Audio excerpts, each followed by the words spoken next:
ঈদ মোবারক প্রিয় দর্শক, সবাইকে ঈদের অনেক অনেক শুভেচ্ছা এবং সেই সঙ্গে আমন্ত্রণ জিটিভির পর্দায় ঈদুল আজহার বিশেষ আয়োজন পুষ্টি নিবেদিত ঈদের রান্নায়। মাহা রয়েছে সাথে, আমার সঙ্গে থাকেন আমাদের প্রিয় শেফ এবং সেই সাথে একজন করে অতিথি, যার সঙ্গে আমাদের রান্না এবং আড্ডায় সময়টা কাটে। এবং তিনি যদি হন গানের মানুষ, তাহলে গান নিয়েও কিন্তু অনেক কথা বলার সুযোগ থাকে।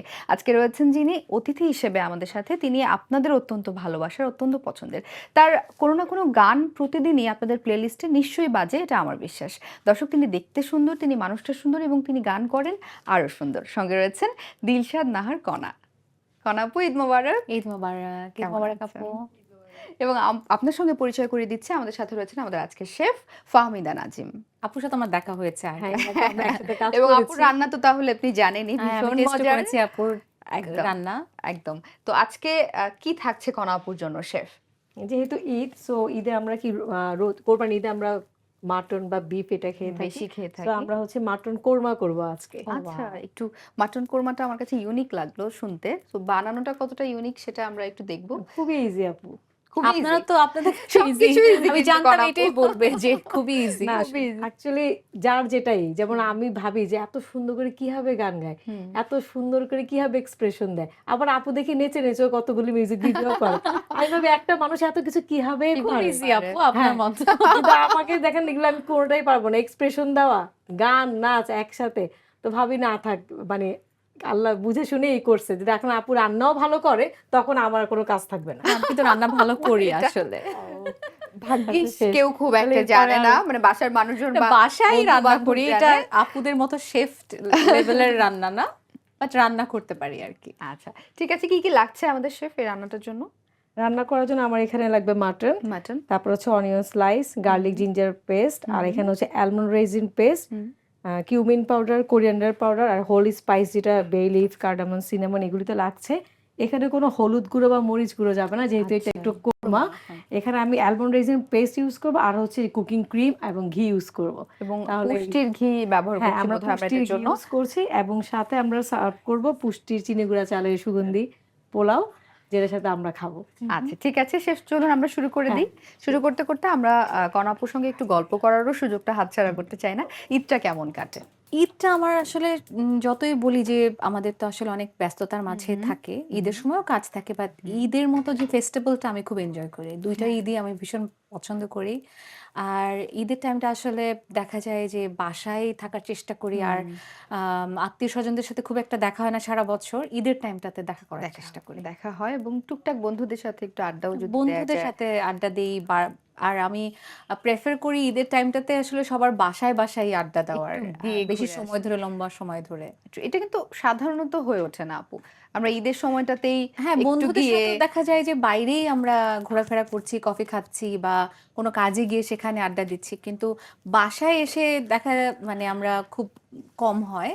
তো বাসায় আমরা টাইম স্পেন্ড করার চেষ্টা করি। এবং ছোটবেলার কথা যদি মনে করি আপু, আমরা ছোটবেলায় এই ট্রেডিশনটা ফলো করতাম, সবাই সবার বাসায় যেতাম, এলাকার মধ্যে যারা বন্ধু ছিল আমাদের বা একটু পাশের অঞ্চলের বন্ধুদের বাড়িতে যাওয়া, ওই ট্রেডিশনটা বোধহয় আপনি এখনো চেষ্টা করেন ফলো করার। হ্যাঁ, মানে ওভাবে পারি না, আমার বাসায় সবাই আসে আসলে। তো ছোটবেলার সাথে তো আসলে যেই সময়টা চলে Compare যায়, করার ওটা সুযোগ আসলে গোল্ডেন মেমোরিজ আমাদের জন্য। ওইটা তো হয় না, যেটা যায় সেটা যায়। বলি যে যায় যায় দিন সময় খুব ভালো। তা এখনো মানে সবার কাছে সবার ছোটবেলাটা খুবই প্রেশাস থাকে। এখন যেটা হয় যে আনন্দও করি, কিন্তু আগে যেটা ছিল যে প্রেশারটা ছিল না, বাট এখন ঈদ আসলে অনেক প্রেশার থাকে, রান্না বান্না বা কোরবানি। এবার কোরবানি ঈদে তো অনেক ইয়ে থাকে, আমাদের টেনশন চাপ থাকে যে থাকে। কিভাবে কোরবানিটা ঠিক মতো হবে, সবকিছু মাংস properly বন্টন, তারপর রান্না বান্না সবকিছু মিলিয়ে। বাট তারপরে আমি এনজয় করি। অনেক সময় কনাপু ঈদের সময় কাজের প্রেশার বেড়ে যায়, হতে পারে টিভি লাইভ থাকতেও পারে, কিন্তু ইভেন্টের প্রেশারও অনেক সময়, হয়তো কনসার্ট দেশের বাইরে, এরকম হয়েছে কখনো যে ঈদের সময়টাতে দেশের হ্যাঁ, বাইরে করা কনসার্ট হয়েছে। গত বছরই তো আমি রোজার ঈদের সময় আমি কাতারে ছিলাম। আচ্ছা, তখন কিভাবে ব্যালেন্স করা একদম হয়? ঈদ মনে হয় না, তাই একদম না? মনে হয় না যে ঈদ হচ্ছে, কারণ কাতারের আগেও আমি দুইবার আমি বাহরাইনে একবার ঈদ করলাম, কাতারে দুইবার করলাম, এরপরে আরেকটা কোথায় যেন ঈদের এরকম করলাম। মানে ভালো লাগে না, মানে ওখানে ঈদটা না খুবই, আর মরু অঞ্চল তো আমাদের যেরকম সারা দিন ধরে সবাই সাজগোজ করে ঘুরে বেড়াচ্ছে, এখানে প্রোগ্রাম হচ্ছে, ওখানে প্রোগ্রাম হচ্ছে, রাস্তায় মানুষ দেখতে পাচ্ছে, ওখানে তো অনেক গরম। তো কেউ সাজুগুজু করে বাইরে ঘুরছে না কেউ, মানে আমার আমার কাছে ঈদই লাগে না আসলে, ওই সবাই সবার বাড়িতেই যাচ্ছে। হ্যাঁ। আমরা যেহেতু ওখানে টুরিস্ট, তো আমরা তো আর কারো বাড়িতে আড্ডা দিচ্ছি না, ওই দেখা যায় যে আমাদের যে গ্রুপটার সাথে আমরা যাচ্ছি কাজটা করে পরের দিন থেকেই, যেমন রোজার ঈদেও যেটা হয়েছিল যে আমি ঈদের পরের দিন সকালে এসে পৌঁছেছি, সেদিন থেকে আমাদের বাসায় ঈদ শুরু হয়েছে, আমাকে ছাড়া ঈদ কেউ উদযাপনই করতে পারেনি। এটা এটা খুব ভালো একটা ব্যাপার, পরিবার আসলে সবার আগে, হ্যাঁ, মানে এই আমি না জন্যই- থাকলে তো কারো কোনো আনন্দই নাই আমাদের বাসায়। আচ্ছা, পরিবারের সঙ্গে আসলে সময়টা কেমন কাটে? যেহেতু বলছিলেন ফ্যামিলির কথা, আপনি আপনি বোধহয় মধ্যমণি ফ্যামিলির। আমার তো তাই মনে হয়, আমাকে সবাই ভালোবাসে, আমিও সবাইকে খুব ভালোবাসি, আমি খুবই আমি চেষ্টা করি আমার ফ্যামিলির প্রতি কেয়ারিং থাকতে, আর তারাও আমাকে ভালোবাসে। তাদের ভালোবাসা ছাড়া তো আসলে ফ্যামিলির ভালোবাসা না পেলে পৃথিবীতে কোনো কিছুই করা পসিবল না। important. আমি সবসময় বলি যে লাইফে সবচেয়ে বেশি ইম্পর্টেন্ট হচ্ছে তোমার কাজ থাকবে, আর যেটা দিয়ে তুমি জীবিকা নির্বাহ করবে, আর তোমার বাবা মা থাকলে বাস, আর কিছু লাগবে আর কিছু দরকার হয় না, এটা খুব ভালো বলেছেন। এবং সঙ্গীত নিয়ে কিছু প্রশ্ন করার আছে আপনার কাছে আমার, যদিও রান্নার সময় এত খুব কঠিন প্রশ্ন করতে চাই না, খুব লাইট কনভারসেশনই আমরা করতে চাই। এই প্রশ্নটা আমি জানি আপনি অনেক বেশি পানও। যেটা হয় যে এখন যুগ তো পাল্টে গেছে, এখন ট্রেন্ডি ভাইরাল অনেক ধরনের শব্দের সঙ্গে আমরা পরিচিত, যেটা আগে হয়তো শুনিও নি ঠিক মতো। কিন্তু ভালো গানের সঙ্গে সব সময় যে গানটা খুব জনপ্রিয় হয়ে যাবে, ভাইরাল হয়ে যাবে, এটা সম্পর্ক নেই। তো আপনি ব্যাপারটাকে কিভাবে দেখেন? খুব নেতিবাচক ভাবেই কি আপনি দেখেন, নাকি এর ভিতরে কোনো পজিটিভিটি আপনি খুঁজে পাওয়ার চেষ্টা করেন? যে কোনো কিছুরই না একটা পজিটিভ আর নেগেটিভ দিক আছে, মানে যদি কাজের ক্ষেত্রে বলে নেগেটিভ জিনিস তো অনেক, ওটার মধ্যে কোনো পজিটিভ কিছু নাই, বাট যে কোনো পজিটিভ জিনিস করলে ওটার মধ্যে এখন আমরা নেগেটিভটাই খোঁজার চেষ্টা করি, কোনো কিছু পোস্ট করলে ওটার মধ্যে নেগেটিভ কমেন্টই সবার আগে মনে হয় যে একটা ট্রেন্ড হয়ে গেছে। রাইট। বাট এই ব্যাপারটা আসলে এটা তো চলছে এখন, এটাকে তুমি কোনোভাবেই ওটাকে আটকাতে পারবে না, এটা তো চলতেই থাকবে। বাট আমি আসলে আমি যেহেতু ওইভাবে আমার স্টার্টটা না যে কিভাবে ভাইরাল হবে বা কোন গানটা কোন লাইনটাকে পিক করে ওটা করতে হবে, আমি গানই গাই, আমি যেভাবে আমি অভ্যস্ত। এখন ওটা হিট হয়ে গেলে হিট হলো, ওটা ভাইরাল হলে ভাইরাল হলো, সেটা কাজের জায়গাটা ওই জায়গাটা খুঁজে নেবে। বাট আমার কাজ হচ্ছে গান করা, আমি গান করতে গেলে যে জিনিসগুলো আমার মাথায় থাকে, লিরিক, টিউন, আর গানটা কোথায় যাচ্ছে, কি এক্সপ্রেশন হবে, আমি যেই ট্রেডিশনাল ভাবে গান গেয়ে এসেছি আমি ওভাবেই গাই, বাকিটা তো পরে বের হওয়ার পরে যা হওয়ার হয়। এবং কথা বলতে বলতে দেখলাম হঠাৎ করে রান্নাঘরের আওয়াজটা কমে গেল, একটা অ্যারোমা অ্যারোমা, অ্যারোমাও বেড়ে গেল। কি চলছে একটু রান্নার আপডেট আমরা নেই শেফ। আমি এখানে যে বেসিক যে মশলাটা আদা রসুন আচ্ছা, ধনিয়া আচ্ছা, জিরা আচ্ছা। গরম মশলা সেটা দিয়েছি। এইটা দিয়ে আমি ভালোভাবে কষিয়ে প্রায় 60-70% রান্না করব। আচ্ছা। দেন আমি হচ্ছে যে আলমন্ড রেজিন পেস্ট, ঘি, বেরেস্তা এগুলি দিয়ে বাকিটা করব। মুখে তো হাসি ফুটবেই, কারণ এটা পুষ্টি আটার সুস্বাদু রুটি, তাই এর সাথে যাই খাবেন অসাধারণ টেস্ট পাবেন। কতটা ভালো হচ্ছে সেটা তার স্মেলই বলে দিচ্ছে। তো আমরা সবাই আসলে ওই অপেক্ষায় আছি কখন শেষ হবে। কনাপু, ওয়েলকাম ব্যাক। আবারও ঈদের গল্প করছিলাম, আড্ডা দিচ্ছিলাম। একটা প্রশ্ন হঠাৎ করে মাথায় এলো। গান তৈরির ক্ষেত্রে বা একজন প্রকৃত শিল্পী যারা, তারা তো অনেক কিছু নিয়ে ভাবেন, গান নিয়ে ভাবেন, লিরিক নিয়ে ভাবেন, সুর নিয়ে ভাবেন।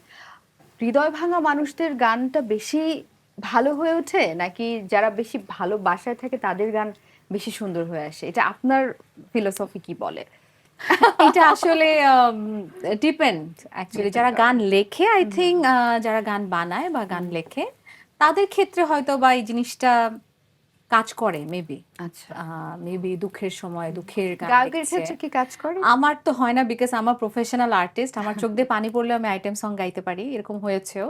আবার দেখা যাচ্ছে যে আমি সেদিন আমার একজন ভিডিও করেছিলাম, একটা মিউজিক ভিডিও ডিরেক্টর, আচ্ছা, বলছিলাম আমি মজা করে যে একটা খুব স্যাড গান হচ্ছিল, তো আমার গলাটা স্যাডই হয় না, দো আমার অনেক কষ্ট মনের মধ্যে, কিন্তু আমি বলতেছিল যে আপু তুমি স্যাড গান গাইলে তোমার মানে মনে হচ্ছে রোমান্টিক গান অনেক গাচ্ছো। হ্যাপি মনে হয়। হ্যাঁ, মানে আমার সাউন্ডটা রোমান্টিক শোনা যায় আর কি। আচ্ছা। সো ওই বললাম যে যারা সুর করে হয়তো বা স্যাড টাইমে স্যাড সুর আসতে পারে, বা প্রেমের সময় প্রেমের সুর আসতে পারে, বাট আমি তো আসলে প্লেব্যাক আর্টিস্ট, আমাকে প্রফেশনালি গান করতে হয়। তো যখন যেই মুড তখন শিল্পী সত্তাটাকে কাজে লাগিয়ে গান করতে হয়। এবং এই প্রসঙ্গে আমি আসলে আসছিলাম যে ঈদের সিনেমা মানেই এখন কনাপুর গান থাকেই, এবং শুধু ঈদের সিনেমা না, যে কোনো হিট গান আসছে ভয়েস টেকার না, এটা না, কনাপুর ভয়েস। একদমই না। মোস্টলি আমরা লাস্ট কয়েক বছর ধরে কিন্তু আপনার এই সফলতা আপনি ধরে রেখেছেন একের পর এক, মাশাআল্লাহ, এটা অনেক আলহামদুলিল্লাহ, হ্যাঁ। মানে আলহামদুলিল্লাহ। কিন্তু এই যে একটা পাওয়ার, যে আমার চোখ থেকে পানি পড়ছে কিন্তু আমি প্লেব্যাক সং একটার পর একটা গেয়ে যাচ্ছি, বা আমি রেকর্ডিং এ আসলে আমার ওই হ্যাপি মোমেন্টটাই দিচ্ছি, এটা কিভাবে সম্ভব? কারণ এটা কিন্তু খুব কঠিন একটা কাজ, আমি জানি না আপনি কিভাবে পারেন। ওই যে আপু তো শেফ, এখন হ্যাঁ। আপুর হয়তো অনেক মনে কষ্ট, হ্যাঁ। কিন্তু রান্না তো তার করতেই হবে। তখন রান্নাটা হ্যাঁ। কি খারাপ হবে? তো হবে না, কারণ ওটা তো ওনার কাজ। হ্যাঁ, সো সেম তো আপনি ওইটা পুরো আমার কাজ। ব্যাপারটা আমি তো আলাদা করে আসলে ফেলেছেন। অনেক বছর ধরে একটা মানে গান তো আমার প্যাশন, অবশ্যই আমি ছোট থেকে এই জায়গাতেই আসতে চেয়েছি, কিন্তু এটা আমার প্রফেশনও হয়ে গেছে। সো আমি যখন একটা গান করতে যাই তখন অনেক মানুষ জড়িত থাকে ওটার Right. সাথে, ওই কাজের সাথে যারা সম্পৃক্ত সবাই থাকেন, তাদের একটা এক্সপেকটেশন থাকে আমার প্রতি যে এই আপু গানটা এইভাবে গাবে। সো এইটা যে অনেক বছর ধরে এইভাবে ধারাবাহিকতা চলে এসেছে এবং আমি মাইন্ডে ওটা সেট করে ফেলেছি, সো আমি ওভাবেই আসলে অভ্যস্ত। না এইটা আপুর সাথে আমিও একমত। আমি যখন ইউনিফর্ম পরে দাঁড়াই তখন আর মানে বাসায় বা এদিক ওদিক পার্সোনাল কোনো কিছু আর তখন মাথায় থাকে না, তখন পুরোই কাজের মধ্যে ঢুকে যায়। কারণ তখন যদি ওই দুটো একসাথে ভাবতে নেই তখন আমার যেটা হয়, আমার খুব হাত কাটে তখন।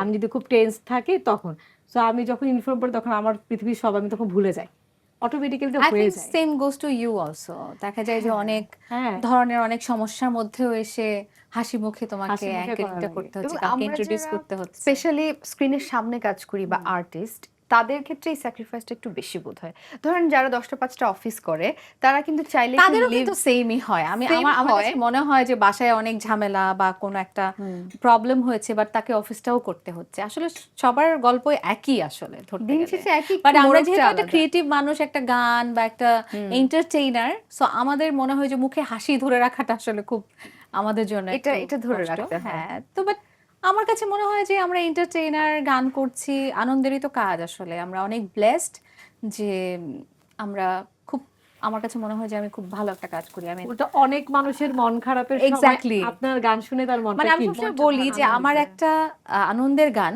হয়তো বা কারো একটা মন খারাপের দিনে তাকে আনন্দ হ্যাঁ। দিতে পারে, অথবা আমার একটা এমন কোনো গান যে তার মন খারাপের সময় তাকে সঙ্গ দিতে পারে, অথবা আনন্দের গানের সময় আনন্দের মুহূর্ত এবং এটা উদযাপন কিন্তু করতে হয়, পারে। So, আমরা খুব মন খারাপ হলে কিন্তু আমরা গান শুনি। হ্যাঁ, এটা তো খুব ওইটাই common। বলছিলাম যে আমি ভেরি ব্লেসড যে আমার গানটা সবার সাথে হয়তো বা রিলেট করতে পারে তার বিভিন্ন মুহূর্তের সাথে।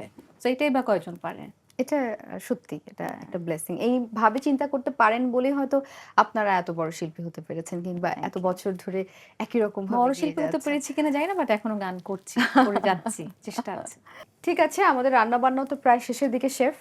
হ্যাঁ, আমার যে প্রায় শেষের আরো দিকে। কিছুক্ষণ রান্না করবো, তাই তো? হ্যাঁ, আমরা আর এটা খুব বেশি না, আর আমি অল্প 10 মিনিটের কিছুক্ষণ মতো রান্না হবে, রান্না করবো। বের ঠিক হচ্ছে আছে। আমি এদিকে।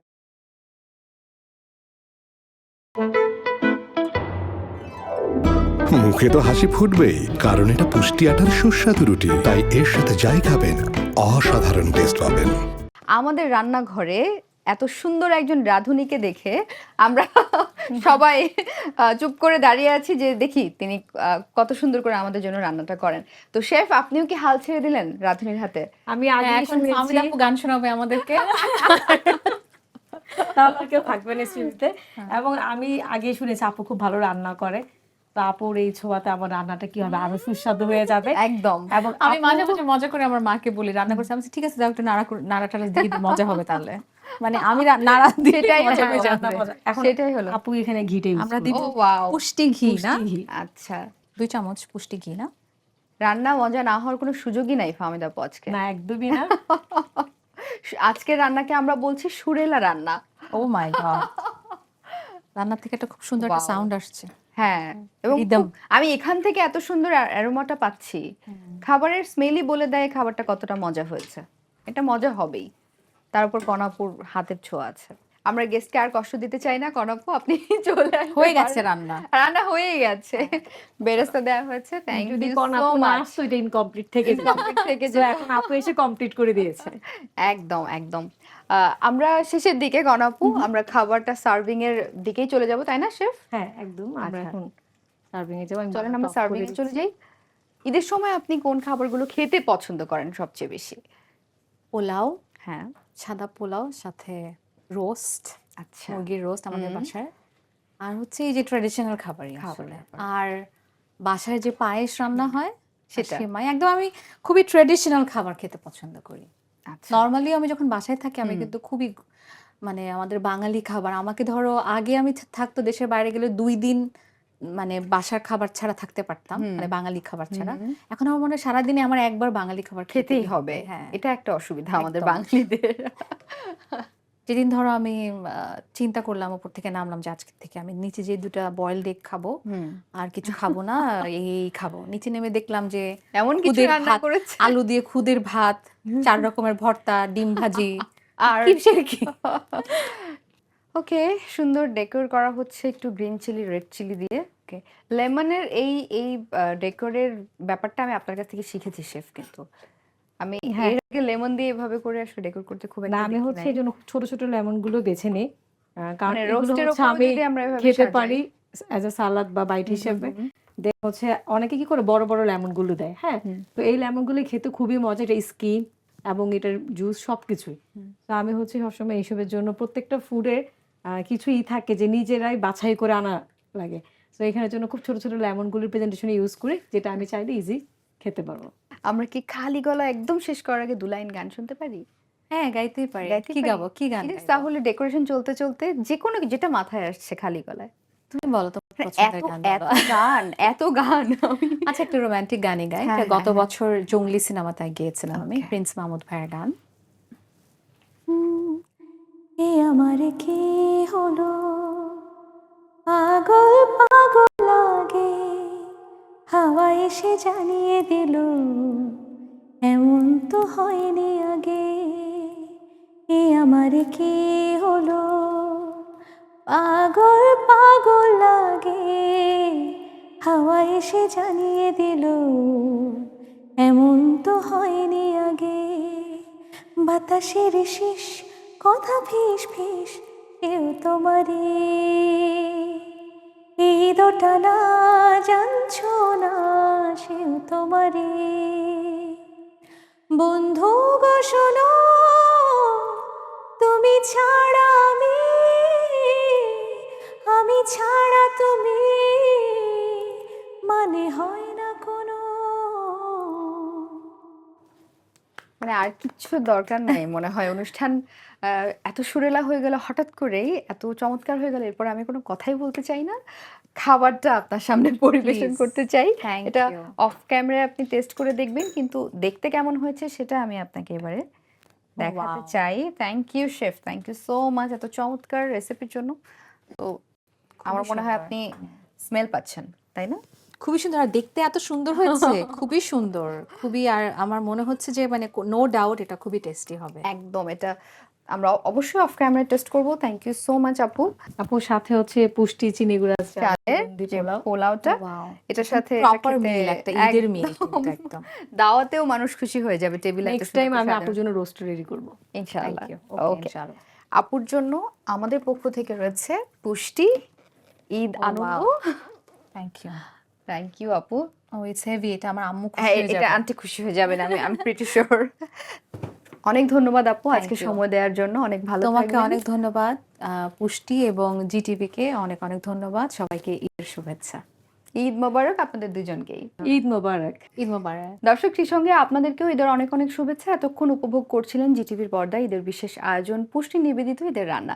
নিশ্চয়ই আমাদের রেসিপিগুলো আপনারা ট্রাই করছেন বাসায়, এবং আগামী পর্বে দেখা হচ্ছে নতুন রেসিপি নিয়ে। সাথে থাকবেন আপনাদের পছন্দের কোনো তারকা। সে পর্যন্ত ভালো থাকুন, সুস্থ থাকুন, জিটিভির পর্দায় থাকুন। ঈদ মোবারক।